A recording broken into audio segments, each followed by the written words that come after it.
This is probably one of the best Snail Shell figures that I own. Introducing the 1/12 Tactical Maid Kazune Tokiwa.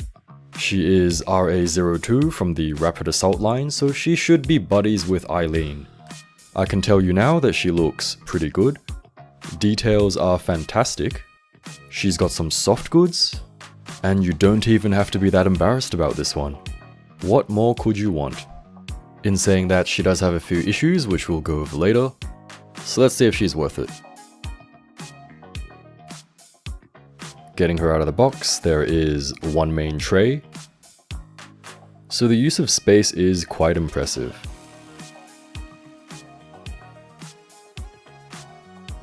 There are of course some aftersales and instructions,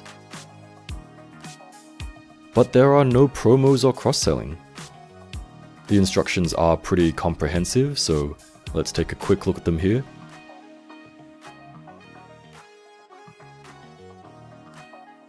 There are also some stickers on the side to show that it is brand new.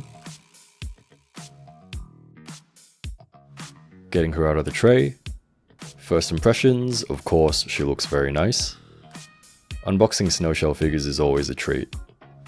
Don't forget to remove the plastic protecty bits. I would say she does feel a little bit more substantial than other Snail Shell figures. I think she actually fits in a little bit more with the Husky girls instead of other Snail Shell girls. Though I would say she still has a relatively simple concept and design. With her maid outfit, she is mostly black and white. She's got some khaki or tan accents on her armor and padding. This color combination really makes her blue hair pop. The hair sculpting is very nice, as expected. It is a moderately soft plastic, so you probably wouldn't have to worry about it breaking. Hopefully. I would say it's not as hard and spiky as, for example, Lustia, but it is not as soft as Muse's hair. There's a bit of braiding at the back, and it goes into a quite dynamic looking ponytail.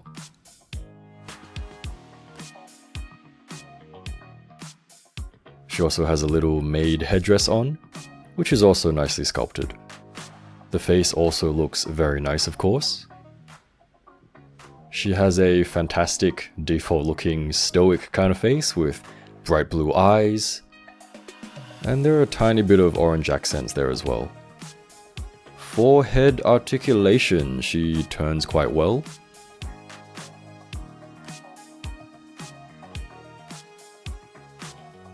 She can nod, of course, although I will say the back hair can kind of get in the way when she tries to look up. When she tilts her head, her side hairs can get in the way a little bit. You can pull her head out slightly for more range, just be careful not to pop it off.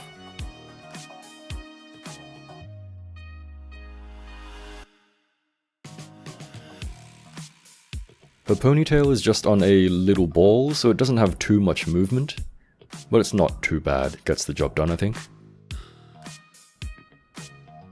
It is a little bit unfortunate that she only has 2 faceplates. Besides her default face, she has a kind of shouting, angry face. This looks quite nice as well. And both of these do have eye articulation.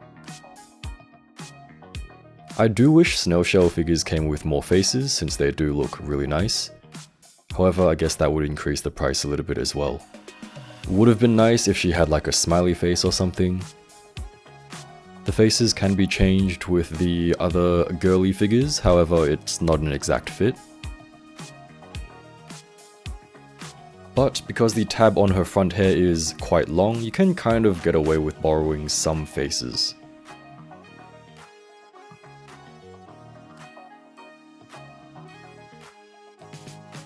Oh, and one more thing, do be careful of the mouthpiece as well. Besides faces, you can also do some simple head swaps. Should be just a direct swap with most of the recent Snail Shell girls. Tokiwa's neck socket seems to be a little larger, but it's not too bad. The heads will still stay on properly. It's quite interesting how they've done her outfit. It is a combination of plastic and soft goods. Her upper half is fully plastic. All the sculpting is quite nice and neat. She does have some shoulder armor and some black tactical gloves. The black gloves are pretty detailed and have little fingertip bits. Arm articulation, it's okay I guess. She can raise to the sides of course. She can turn all the way around.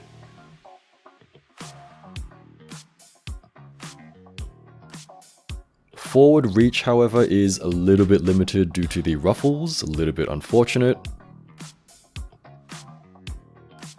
This is literally as far as they go. She can reach backwards like this.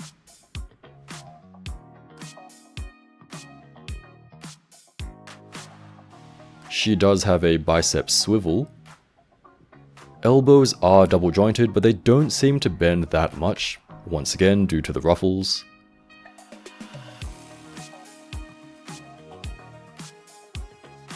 Now here is an issue.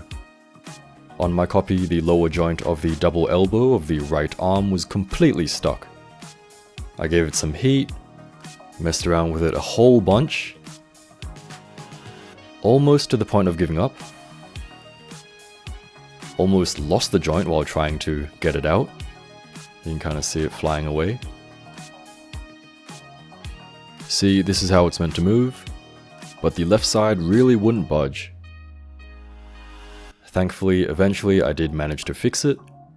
I essentially reversed the joint so the stuck part was facing up into the bicep.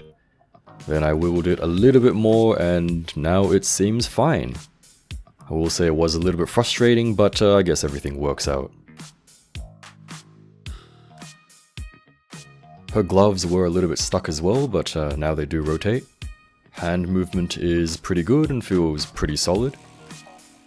Unfortunately, I don't think the arms come off at the bicep, but you can swap them at the elbow. Which, you know, it can feel a little bit gross. I wouldn't really recommend doing it too much. But if you wanted to take the gloves off, this is how you would do it. I mean, you can just take the gloves off, but there is an indent, and you can't exactly cover them with, for example, Eileen's cuffs. So you will just have to swap the whole forearm. For hands, she has 6 pairs. For default hands, she has her kinda open gesture hands. She's got a pair of fisty hands.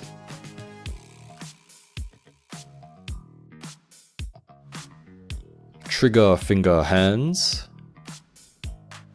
A pair of safety finger hands, which you can use for like pointy hands, I guess. She's got a pair of regular holdy hands for I don't actually know what she's gonna hold. Finally, she has another hand to hold the mags and her gun and stuff like that. I would say the hand variety is pretty good here. For the lower part of her body, she's got some maid skirt apron thing. However, there is also the danger of some paint smudging onto her thighs. At the back, there is a big bow, which is very cute.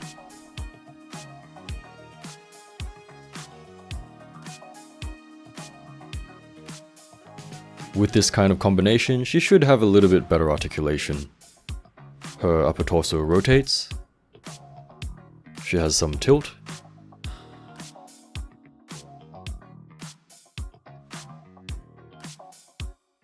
Bends forwards and backwards quite well.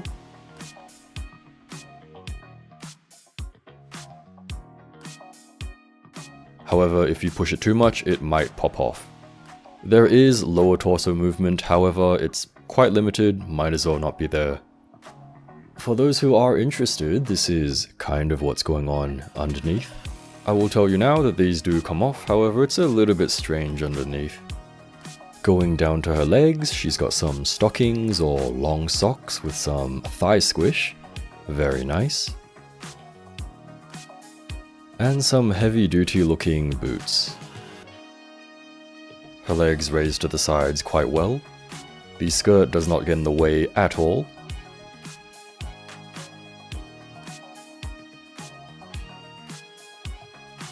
She can kick backwards and forwards.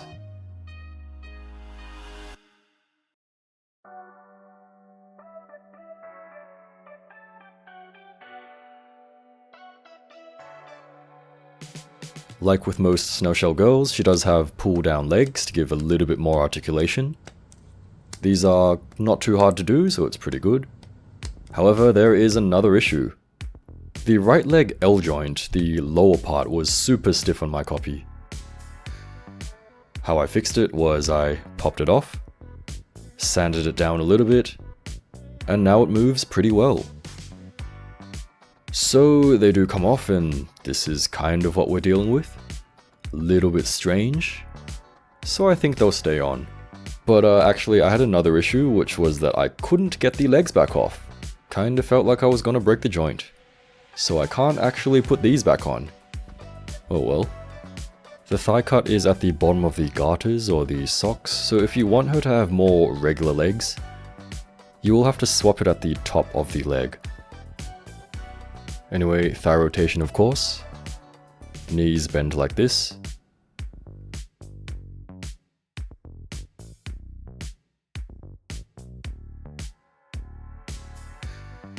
And her feet have pretty good movement.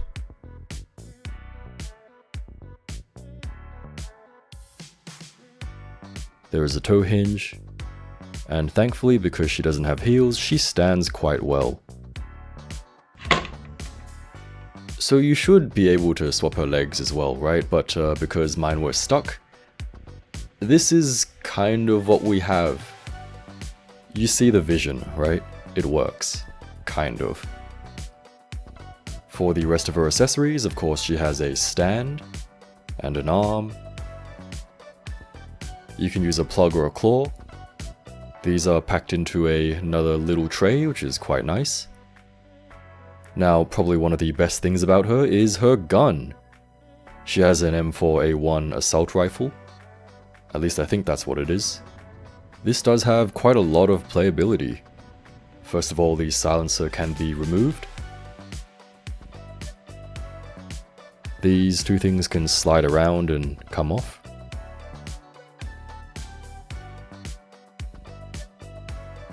They can be a little bit stiff, so just be careful with them. I don't know what these are called, unfortunately. You'll have to help me out here.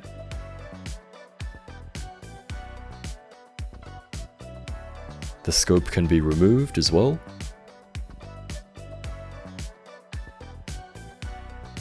She can swap out to an extended stock.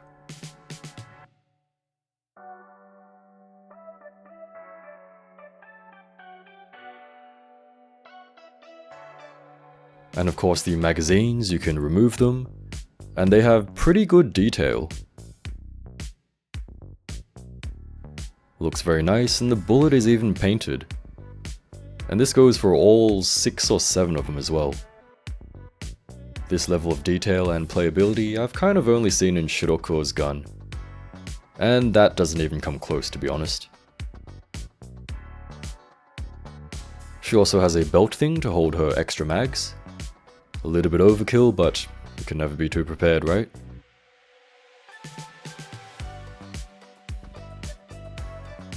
To put this on, you pull her apart at the upper torso, not the lower one.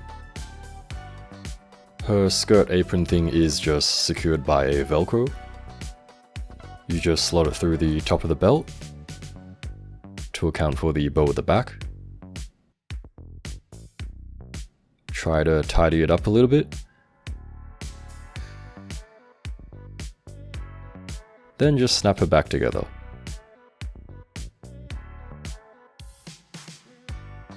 It's a bit hard to put the ammo in when she's got the belt on.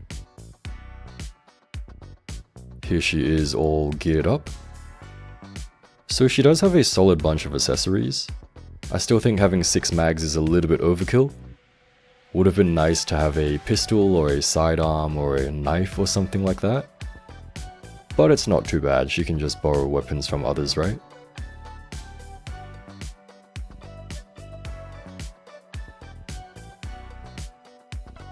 Just a little thing about the belt I'd like to point out is that it is a little bit awkward because she will pretty much constantly be A-posing. For height, she is about 15.75 centimeters, or about 6¼ inch. Once again, she kind of fits in more with the husky girls. but honestly, she'll probably look good in any collection. Even with some issues on my copy, Tokiwa is still a fantastic figure. She is a lot of fun and details are excellent. So I would highly recommend her if you are into gun girls or maids, or you even get both here. What are your thoughts on this tactical maid? Here is more Snail Shell and figure stuff for you. Thanks for watching, and I'll see you again next time.